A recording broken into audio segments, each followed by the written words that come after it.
Hello दोस्तों, मैं Imrataram Lomrod the Success Point YouTube channel पर आपका स्वागत करता हूं। दोस्तों, हमने पिछले क्लास में बात की थी प्रत्यय से संबंधित, जिसमें हमने दो प्रत्यय पढ़े थे, एक तवियत प्रत्यय, एक अन्य प्रत्यय। अब हम बात आगे की करेंगे आज। तो हम प्रत्यय में आज बात किसकी करेंगे? यत, हणियत और कयप की। किसकी? यत, हणियत और कयप की। दोस्तों, इन तीनों प्रत्ययों को हमें एक साथ पढ़ना इसलिए है क्योंकि इन तीनों का अंदर शेष क्या रहता है? ये रहता है। लेकिन हम फर्क ये समझना है कि यत का प्रयोग कहाँ होता है, यणयत का कहाँ होता है और कयप का प्रयोग कहाँ पर होता है। लेकिन इसमें शेष रहने वाली चीज़ एक ही है, यानी पहचान आपकी दोस्तों एक ही है, इसके अंदर ये शेष रहता है। सबसे पहले बात किसकी करें? यत की करें। यत में दोस्तों आपका क्या रहता है? ये शेष रहता है। क्या रहता है? ये शेष रहता है। और यत का प्रयोग कब होता है दोस्तों? धातु का अंत अगर स्वर से हो रहा है, स्वरांत और पे वर्गांत, अगर धातु का अंत स्वर से हो रहा है या फिर पे वर्ग से अंत हो रहा है, तो वहां पर हम प्रयोग किसका करेंगे? यत का करेंगे। धातु से परे प्रयुक्त होता है दोस्तों, यत प्रत्यय बिल्कुल होता है। यह इसके अंदर शेष रहता है, तीनों लिंगों में प्रयोग होता है, चाहे अर्थ में प्रयोग है। ये तो दोस्तों सामान्य बातें हैं। महत्वपूर्ण बात यहाँ पर यह है कि यह शेष रहता है और स्वरांत और पे वर्गांत, यानी जिस धातु का अंत स्वर से हो रहा है, जिस धातु का अंत पे वर्ग से हो रहा है, उस धातु में प्रयोग किसका होगा? यत का होगा। अब बात करें यणियत की। तो यणियत में दोस्तों यह शेष रहता है और ऋकारांत और हलंत, यानी जिस धातु का अंत री से हो रहा है उसमें, और जिस धातु के साथ क्या हो? हलंत हो। यानी हलंत की बात करें तो हलंत आपके होते हैं यानी व्यंजन, यानी जिसका अंत किससे हो? हलंत से, यानी व्यंजन से हो, उसमें भी किसका प्रयोग होगा? यणियत का प्रयोग होगा। यानी जिस धातु का अंत ऋकारांत यानी री से अंत हो और व्यंजन से अंत हो, उसमें प्रयोग किसका होगा? यणियत का होगा। अब बात करें आगे कयप। कयप दोस्तों आपका फिक्स है, इसके अंदर क्या होता है? यह शेष रहता है। और किन धातुओं के साथ प्रयोग होगा? तो दोस्तों इस कयप का प्रयोग सिरप और सिरप, ईस्तुसास, वृजुषीण, मृज, ब्रिक्री, वृष और वृत्त के साथ क्या होगा? इन धातुओं के साथ क्या होगा? निश्चित धातु होगी और इन निश्चित धातुओं के साथ कयप का प्रयोग होगा। इनके अलावा कोई भी धातु के साथ क्या नहीं होगा? कयप का प्रयोग नहीं होगा। इनका भी तीनों लिंगों में चाहिए अर्थ में प्रयोग होता है। ये धातु से परे प्रयुक्त तीनों लिंगों में चाहिए अर्थ में। ये तो दोस्तों सामान्य बात थी। अब हम बात करेंगे उदाहरणों की। इन तीनों को हम समझेंगे उदाहरणों के माध्यम से। यानी जहां पर भी आपको धातु का अंत स्वर से दिखाई दे रहा है या पे वर्ग से दिखाई दे रहा है, वहां आपको यत लगाना है। जहां पर आपका धातु का अंत री से या फिर हलंत यानी व्यंजन से अंत दिखाई दे रहा है, यणित लगाना। और इन धातुओं में से अगर कोई भी आ जाए तो आपको वहां पर क्या? कयप प्रत्यय बताना है। तो दोस्तों ये बात किसकी हुई? यत, यणित और कयप की पहचान की हुई। अब हम उदाहरणों की बात करते हैं। सबसे पहले हम क्या लेते हैं? स्वरांत लेते हैं। स्वरांत लेते हैं दोस्तों, तो स्वर से अंत होने वाले धातु से हम उदाहरण समझते हैं। तो देखिए सबसे पहले आपका उदाहरण है ची। ची के साथ आप क्या लगा दीजिए? यत लगाइए। ची के साथ यत लगाएंगे दोस्तों, तो इसमें क्या होगी दोस्तों? गुण होनी है। स्वरांत और स्वरांत के साथ आप क्या हो रही है? गुण आदेश से हो रहा है, क्योंकि हमने कहा समस्त स्थानों पर गुण होता है, यानी यत के अंदर भी क्या होगा? गुण होगा। तो दोस्तों हम बात करें किसकी? यत का आप क्या लगाएंगे? ये लगाएंगे। यत में आपका शेष क्या? ये बचता है। अब बात करें गुण का, तो गुण में ई का आप क्या करते हैं? आई बनाते हैं, यानी ई का आपने गुण में क्या करते हैं? ये बात हमने पहली क्लास में दोस्तों की थी। जिन विद्यार्थियों ने प्रत्यय की पहली क्लास नहीं देखी है वो बिल्कुल हमारी पहली क्लास देखें, क्योंकि सारा के सारे नियम पहली क्लास के आधार पर ही है। पहली क्लास में हमने पढ़ा वर्दी कहाँ हो रही, गुण आदेश क्या है, अयादि आदेश क्या है, और इन सारी संप्रेषण क्या है, इन सारी चीज़ों के बारे में बात की थी। तो दोस्तों अगर पहली क्लास आपने ढंग से नहीं देखी तो आपको ये चीज़ें समझ नहीं आएगी। यानी आपको ये समझ में नहीं आएगा या ची की जगह चे, आई कहाँ से आया, ओ कहाँ से आया, इस प्रकार चीज़ें समझ नहीं आएगी। इन चीज़ों को समझने के लिए आपको पहली क्लास देखनी है। और पहली क्लास हमारी संस्कृत व्याकरण नाम से प्ले लिस्ट बनी हुई है, इसी चैनल पर, उसमें जाकर के देख सकते हैं। तो दोस्तों ची का ई का आप क्या करेंगे? आई बनाएंगे तो क्या होगा?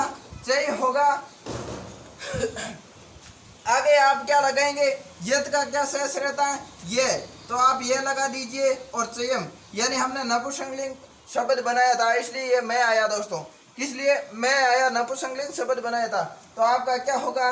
चयम होगा। शब्द क्या बना, चयम बना। इसमें दोस्तों बात करें स्वर से अंत की, तो स्वर से अंत किस प्रकार हो रहा है, च के साथ क्या है, ई, और अंत किसका, यानी च का निर्माण च आधा है, ई इसके साथ पूरा है, तो इसका अंत किससे हो रहा है, स्वर से हो रहा है। और जहाँ पर स्वर से अंत होता है हम प्रयोग इसका करते हैं यत प्रत्यय का। यानी आपको अगर यहाँ पर पूछ लिया जाए, यानी आपको शब्द दे दिया, ये चयम शब्द दे दिया क्या, अब इसमें आपको पूछ लिया प्रत्यय कौन सा है, तो दोस्तों बिल्कुल आप बता सकते हैं। आप मैं तो निकाल देंगे क्योंकि ये नपुंसकलिंग शब्द है इसलिए मैं आया, ये निकालेंगे तो ये को आपको पता चलेगा या तो ये यत है या अणित है या कयप है।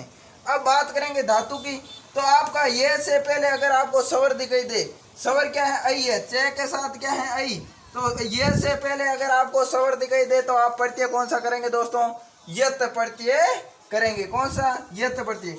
अगर इस ये से पहले आपको जहां पर भी स्वर दिखाई दे या पे वर्ग का कोई भी वर्ण दिखाई दे आप यत प्रत्यय कीजिए। तो दोस्तों ये बात किसकी की, स्वर से अंत होने वाले वर्ण की। एक और उदाहरण हम देखते हैं स्वर से अंत होने वाला, तो आप ले लीजिए उदाहरण निधन यत, यानी नी धातु के साथ यत की बात करें, नी में क्या है, न आधा है और इसके साथ ई है, तो दोस्तों इसका अंत किससे हो रहा है, ई से हो रहा है, और जिस स्वर से अंत हो रहा है उसमें यत प्रत्यय लगाते हैं।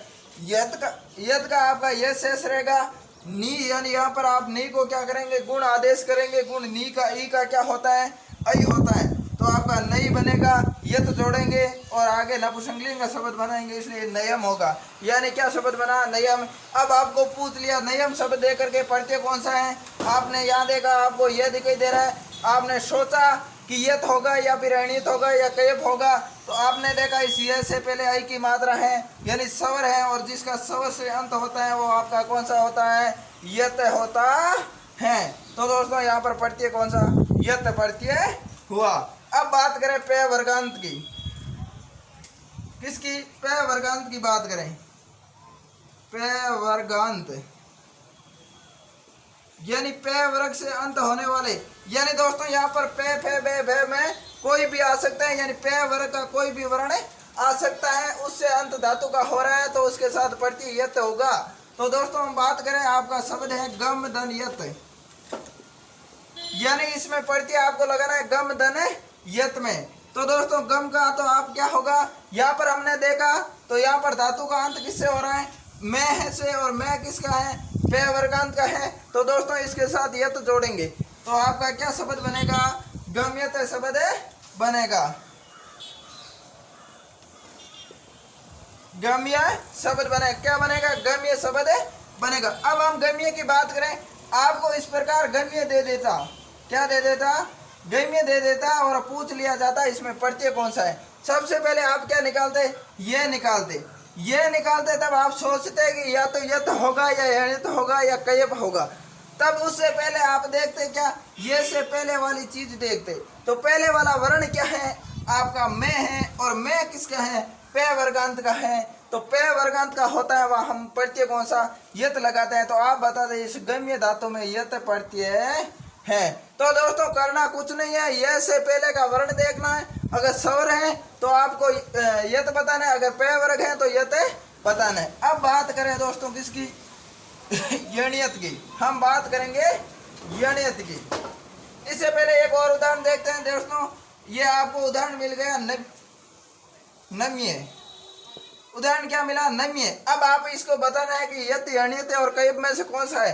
तो दोस्तों सबसे पहले ये निकाला आपने, फिर आपका पीछे क्या बचा, नम बचा, तो आपने देखा कि नम यानी धातु का अंत किससे, मैं से हो रहा है, और मैं किसका है, पे वर्ग का है, तो जिसमें पे वर्ग के अंत हो रहा है वो कौन सा होता है प्रत्यय, तो आप बताएंगे इसमें यत प्रत्यय है, कौन सा, यत प्रत्यय। तो दोस्तों ये बात हमने यत प्रत्यय की, इसमें आपको स्वरांत और पे वर्गांत को ध्यान रखना, बाकी कुछ नहीं रखना। अब हम बात करेंगे आगे की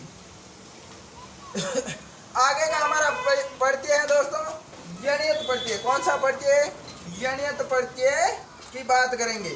यणित प्रत्यय में दोस्तों क्या होता है कि इसमें भी यह शेष रहता है, और ऋकारांत और हलंत से जिस धातुओं का अंत होता है, यानी री से और व्यंजन से अंत होता है, उसमें आपका कौन सा होगा, यणियत होगा। तो सबसे पहले हम बात किसकी करें, ऋकारांत की करें, ऋकारांत की करें, जिसका री से अंत हो उसकी बात करें तो दोस्तों यहाँ पर सबसे पहले आपको एक शब्द मिला क्रीधन यणियत। पहले हम जोड़ने का काम करते हैं क्रीधन यणियत। दोस्तों क्री को आपको देखा तो आपको पता चला कि इसमें क्या है, ऋकारांत है, धातु का अंत ऋकारांत से होता है। तो आप यणियत में शेष क्या ये रहता है, ये लगाइए। क्री के साथ ही आप क्या करेंगे, क्री के साथ क्या करेंगे, ये लगाएंगे। तो दोस्तों हमने पढ़ा था क्री किस में चेंज होती है, वर्दी करेंगे क्री की वर्दी आपकी क्या होती है, आर होती है। ये दोस्तों हमने बात किस में की थी कि इंत प्रत्यय में क्या होती है, वर्दी होती है। और यणियत आपका क्या है, ऋणित प्रत्यय है। ऋणित प्रत्यय में आपकी क्या होती है, वर्दी होती है। ये दोस्तों बात हमने पहली क्लास में की। जिन विद्यार्थियों ने पहली क्लास नहीं देखी वो बिल्कुल देखिए, आपको ये वर्दी अयादी और गुण समझ में नहीं आएगा जब तक आप पहली क्लास नहीं देखोगे। उसमें अच्छी प्रकार से समझाया है किस प्रत्यय कौन से प्रत्यय यणित होते हैं, कौन से प्रत्यय कित होते हैं, कित में संप्रासरण होता है, ये सारी चीजें हमने समझाई। अयादी स्वर से अंत वाली धातुओं में होती है, तो स्वर से अंत वाले प्रत्ययों में अयादी होती है, ये चीजें सारी समझाई। तो क्री का क्या होगा, आपका आर होगा। तो के तो आपका बच गया। अब आप क्या जोड़ेंगे, आर जोड़ेंगे क्या जोड़ेंगे, आर जोड़ेंगे। आर जोड़ेंगे तो दोस्तों के तो आपका क्या है, यानी क्री के री का क्या बन गया, आपका आर बन गया। अब के आधा रह गया, यहाँ पर आप आर जोड़ेंगे तो यहाँ क्या हो जाएगा, आ जुड़ने से का हो जाएगा, रे भी कैसा हलंत वाला रहेगा। अब जोड़ेंगे क्या आप साथ में ये, तो रे में चला जाएगा। रे किस में चला जाएगा, रे में आपका शब्द क्या बनेगा, कार्य शब्द बनेगा। अब दोस्तों एक उदाहरण लेते हैं, हारियम। उदाहरण लिया हमने हारियम और आपको पूछ लिया इसमें प्रत्यय कौन सा है, यत है, अणित है या फिर कयप है, यानी इसमें से आपको प्रत्यय पूछ लिया। आपको करना क्या है, सबसे पहले किसको देखना, मैं तो आपका नपुंसकलिंग के लिए आया है, ये आपका है क्या है, इसके साथ ये लगा हुआ है। ये को देख करके आपको पता चला या तो यत है या यणित है या फिर कयप है। लेकिन अब आपको पता है नियमों का करना है, तो आपने क्या कहा, करी का क्या होता है, आर होता है। और यहाँ पर आर की हार्य के साथ ध्वनि किसकी आ रही है, आर की आ रही है। तो इस यहाँ पर धातु क्या है, हरि धातु है। क्या है के साथ री है, हरि धातु है। तो यहाँ पर आपका प्रत्यय कौन सा हुआ, ऋणित प्रत्यय हुआ। कौन सा, अणित प्रत्यय आपका हुआ, क्योंकि आर है, आर री में चेंज होगा तो है के साथ क्या होगी, री होगी, हरि होगी और हरि के साथ ये है यानी यत प्रत्यय है, इसलिए यहाँ पर क्या हुआ, हारियम शब्द बना। तो दोस्तों अगर ये से पहले आपको री दिखाई दे, यानी ये के साथ क्या दिखाई दे, ये के साथ आपको आर दिखाई दे, यानी ये से पहले आपको आर की ध्वनि दिखाई दे तो वहाँ प्रत्यय यणित होगा। जहाँ पर भी आर दिखे वहाँ यणित होगा। आर को आपको री के अंदर चेंज करना है, बाकी कुछ नहीं करना। अब बात करते हैं हलंत वालों की।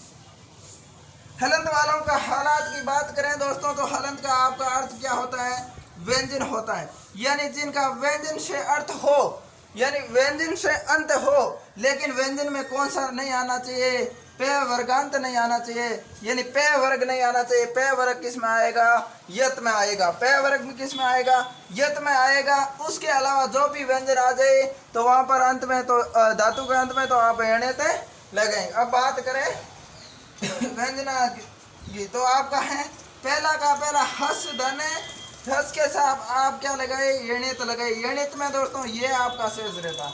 हस धातु की बात करें तो हस में अंत किससे हो रहा है, से हो रहा है, और से आपका क्या है, हलंत है, यानी क्या है, व्यंजन है। तो आप क्या करेंगे, इसके साथ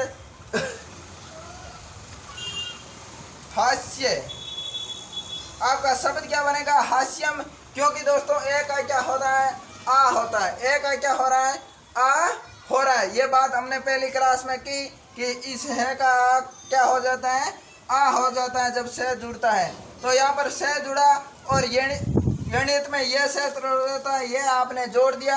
मैं नपुंसकलिंग के लिए आया इसलिए हास्यम शब्द है। अब बात करते हैं एक शब्द लेकर के, आपका शब्द है पाच्यम। अब दोस्तों पाच्यम की बात करें तो इसमें आपको पूछ लिया प्रत्यय कौन सा है, यत है, यणित है या फिर कयप है। इन चीजों के बारे में पूछा तो आप सबसे पहले किसको, ये को देखेंगे। मैं तो नपुंसकलिंग के लिए आया तो ये निकाला आपने। तब आपको ने सोचा कि ये यत हो सकता है, यणियत और कयप इन तीनों में से कोई एक है। उसके बाद आपने ये से पहले वाले वर्ण को देखा तो आपको क्या मिला, च मिला। और च क्या है दोस्तों, एक व्यंजन है और व्यंजन भी किसको, पे वर्ग को छोड़ करके है। जिसमें पे वर्ग को छोड़ करके कोई भी व्यंजन आए तो उसमें क्या होता है, यणियत प्रत्यय होता है। इसलिए आप बताएंगे इसमें प्रत्यय कौन सा है, यणियत है। क्या है, यणियत प्रत्यय है। अब इसको तोड़ने की बात करें तो इसमें धातु क्या होगी, पच धातु, और साथ में यत यणियत प्रत्यय है। कौन सा, यणियत प्रत्यय है। और पच का अंत किससे हो रहा है, व्यंजन से हो रहा है, इसलिए इसमें यणियत प्रत्यय है। तो दोस्तों ये बात किसकी की हमने, इस यणियत प्रत्यय की आपकी बात की। अब बात करेंगे आगे की। आगे का हमारा प्रत्यय है दोस्तों कयप प्रत्यय। कौन सा प्रत्यय, कयप प्रत्यय।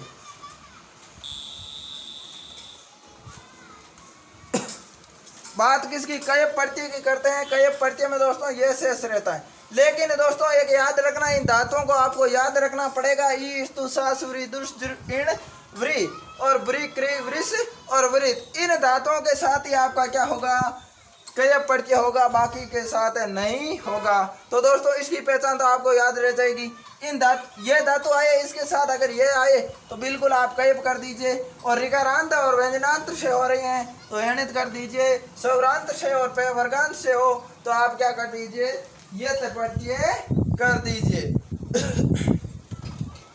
अब दोस्तों बात करें इस कयप की, तो कयप दोस्तों आपका शब्द क्या है, कयप। एक बात और समझ लेते हैं यहाँ पर दोस्तों कि कयप है, कयप आपका क्या है, पित्त होता है। क्या होता है दोस्तों, इसको संस्कृत की भाषा में पित्त कहा जाता है। कौन सा प्रत्यय, पित्त प्रत्यय। जिस प्रकार हमने हणियत को क्या कहा, यणियत को हमने कहा यित प्रत्यय, णित प्रत्यय का क्या कहा, णित प्रत्यय का।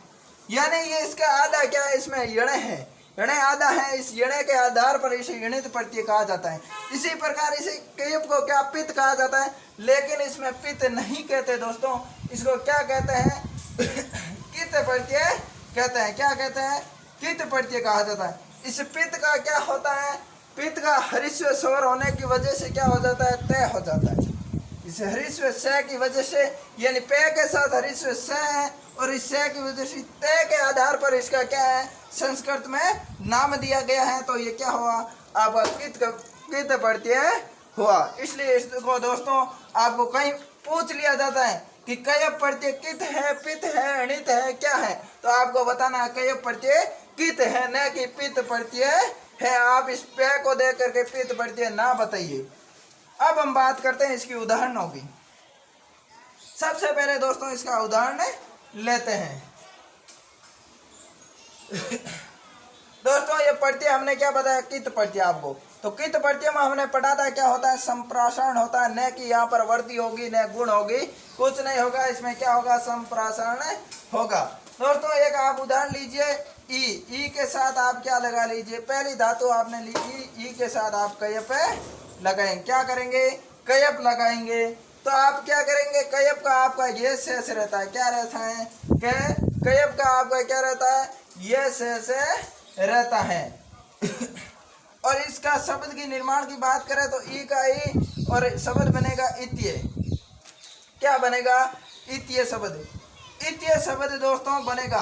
आपको यहाँ पर एक सोचने के लिए मजबूर कर देगी बात कि ये तय कहाँ से आया, क्या आया, ये तय कहाँ से आया। तो दोस्तों हम बात करेंगे एक नियम की, नोट लिख लीजिए, नोट लिख लीजिए।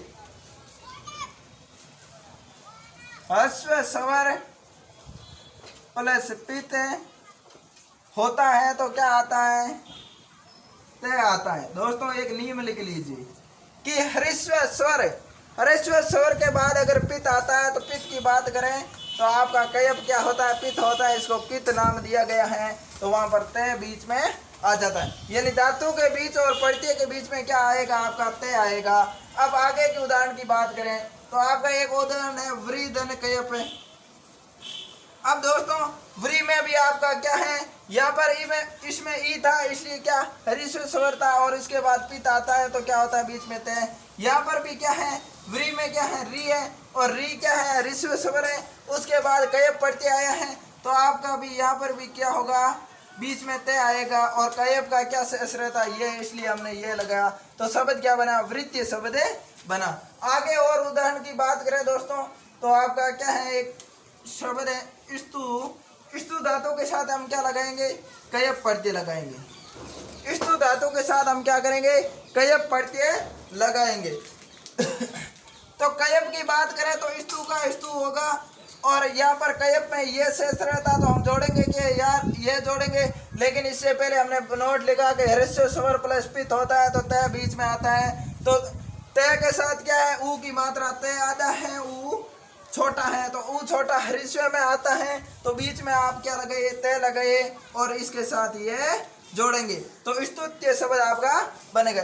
एक दोस्तों मोस्ट लगा लीजिए, आप लास्ट में मोस्ट लगा लीजिए कि कई बार पूछ लिया जाता है कि शिष्य, यानी इस शिष्य के अंदर आपको पूछ लिया जाता है प्रत्यय कौन सा है, प्रत्यय भी पूछा जाता है, इसके अंदर धातु भी पूछी जाती है। दोस्तों मोस्ट लगा लीजिए, वेरी मोस्ट कर लीजिए, क्योंकि इसमें प्रत्यय पूछा जाता है। प्रत्यय तो हम यहाँ पर देखते हैं कि ये पीछे है, अंत में ये है, तो या तो यत होगा, यणित होगा, कयप होगा, लेकिन हमें पता नहीं कौन सा होगा। यहाँ पर ये से पहले देखते हैं तो हमें क्या से दिखाई दे रहा है, षटकोण वाला से दिखाई दे रहा है, तो हम सोचते हैं इसका अंत किससे हो रहा है, व्यंजन से अंत हो रहा है, इसमें क्या है यणियत है, यणियत है दोस्तों, ये बिल्कुल यणियत इसमें नहीं है। इसकी धातु आपको ये नहीं सोचना कि इसमें धातु शीश है, क्या है इसमें शीश धातु नहीं है दोस्तों, शीश नहीं है, नहीं शेष धातु, इसमें धातु है सास। और हमने कहा था आपको कि सास धातु में कौन सा होता है कयप प्रत्यय, तो दोस्तों इस शीशी में आपका प्रत्यय कौन सा है कयप प्रत्यय है। दोस्तों ये षटकोण वाला से सड़क के अंदर परिवर्तन होता है, सी का सा होता है, या आ का ई होता है। ये धातु दोस्तों एक आप नोट लगा करके अलग से लिख लीजिए। कई बार इसमें पूछा गया कि शीशी में धातु कौन सी है, रीट में पूछा गया, सी टेट यूपी टेट में पूछा गया है कि शीशी के अंदर धातु कौन सी है, तो आपको बताना सास धातु है, और इसके साथ कयप प्रत्यय लगा हुआ है, क्या हुआ है कयप प्रत्यय लगा हुआ है। तो दोस्तों आज की थी ये हमारी एक क्लास, जिसमें हमने ये से संबंधित ये शेष रहने वाले 3 प्रत्ययों की बात की, यत यणित और कयप की बात की थी। तो दोस्तों लगातार रूप से आप हमारे साथ जुड़े रहिए।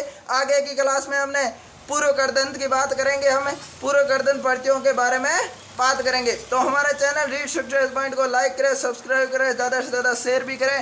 दोस्तों हम वह चीज़ पढ़ेंगे जो हमें रीड के अंदर काम आएगी, फालतू की हम चीज़ नहीं पढ़ेंगे, न ज़्यादा गहराई में जाएंगे, क्योंकि हमारी संस्कृत द्वितीय भाषा है, और जिसकी द्वितीय भाषा संस्कृत होती है उसमें ज़्यादा गहराई से क्वेश्चन नहीं पूछे जाते हैं। हमें भाषा पर अधिकार नहीं करना है, बिल्कुल सरल और संक्षिप्त तरीके से बिना सूत्रों के माध्यम से हमने संस्कृत पढ़ी। और जिन विद्यार्थियों ने अभी तक हमारे पीछे के जो टॉपिक हमने करवाई है, अब तो सिर्फ और सिर्फ एक प्रत्यय बचा है, कारक बचा है, लिंग बचा है और अनुवाद बचा है। इसके बाद हमारी संस्कृत की व्याकरण कंप्लीट हो जाएगी। तो जो विद्यार्थी सारी की सारी संस्कृत की व्याकरण देखना चाहते हैं वो हमारी संस्कृत व्याकरण नाम से प्लेलिस्ट बनी हुई है इसी चैनल पर, उस पर जाकर के देख सकते हैं। तो दोस्तों आज के लिए आपको धन्यवाद।